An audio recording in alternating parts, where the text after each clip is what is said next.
North Korea has issued a chilling threat to Australia in response to its support for the tough sanctions America has imposed on the rogue nation.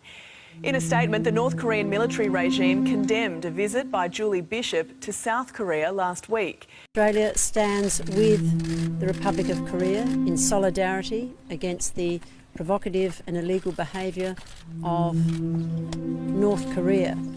We reiterated our support for the collective strategy of maximum diplomatic and economic pressure on North Korea so that it will be compelled to return to the negotiating table.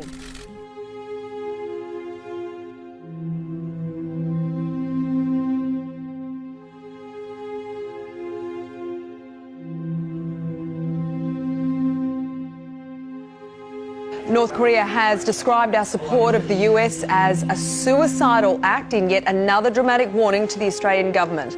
For more, we're joined by political reporter Olivia Leeming in Canberra this morning. Now, Olivia, tension between the Australian government and North Korea is certainly intensifying at the moment. Take us through what sparked all of this. Good morning, Sally. It's this visit from two senior government ministers to South Korea that has infuriated the North. Foreign Minister Julie Bishop and Defence Minister Maurice Payne travelled to Seoul earlier this week, and while they were there, they emphasised just how important it is to reach a peaceful resolution in the region. They stressed the need for more diplomatic pressure to stop North Korea's nuclear program and urged the country not to carry out any more weapons tests. But that has prompted North Korea to lash out at Australia for what it sees as aligning with South Korea and the US. We have taken part in joint military exercises, which it's not happy about. The state-run news agency said should Australia continue to follow the US in imposing military, economic and diplomatic pressure upon us, despite our repeated warnings, they will not be able to avoid a disaster. So it is a direct threat. It is not the first time Australia has been singled out by North Korea like this, and it's unlikely to be the last.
As nuclear tensions continue to rise, North Korea has issued its second chilling threat directly against Australia. The rogue nation has criticised us for aligning with South Korea and the United States overnight. Now, the Korean Central News Agency said in a statement yesterday, should Australia continue to follow the US in imposing military, economic and diplomatic pressure upon the Democratic People's Republic of Korea despite our repeated warnings, they will not be able to avoid disaster.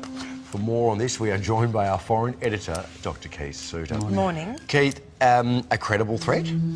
It is a credible threat, but not immediate. Right. Remember, we're about 4 or 5 years away from North Korea acquiring long-range nuclear missiles. Are we still sure about that? Because some of the, the American intelligence people claim that they've expedited proceedings. Well, that is our worry, because you don't know for sure. In the same way, the North Korean leader doesn't know if any of them are going to work when they're actually necessary. It's a very risky process through which we're living. This is Australia's biggest foreign policy crisis, really.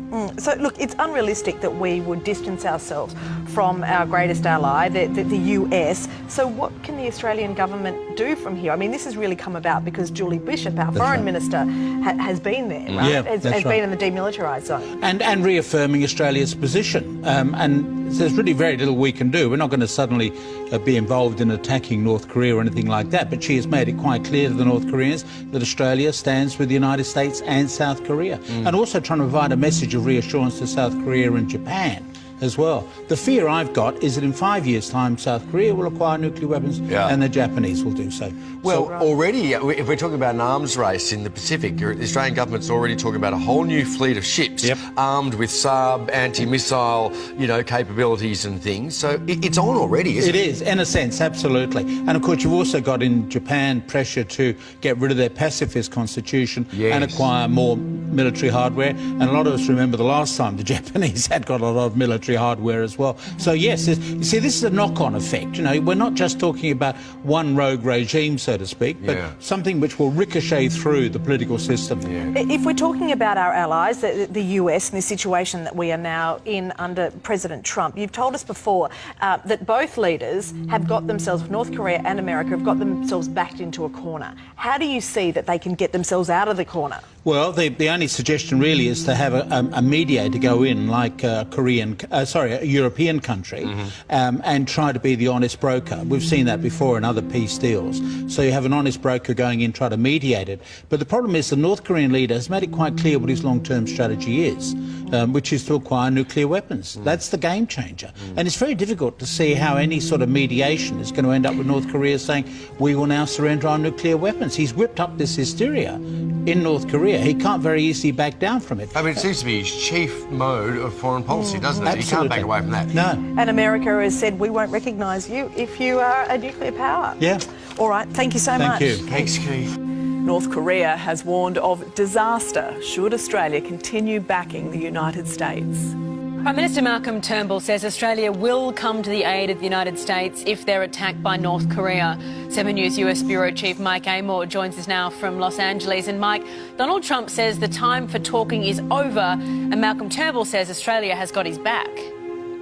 Yeah, that's right, Eddie. The tough talking heats up not only from the US President but also our Prime Minister. Prime Minister Malcolm Turnbull warned the risk of war gets greater all the time and said this morning on Sunrise that if America is attacked, Australia would go to war. Let's listen. Clearly, if the United States were attacked, then under the ANZUS Treaty, we would come to the aid of the United States. So we would go to war if with the United the US. States were attacked, that's right. We would come to the United States aid, just as if we were attacked under that treaty, the United States would come to our aid.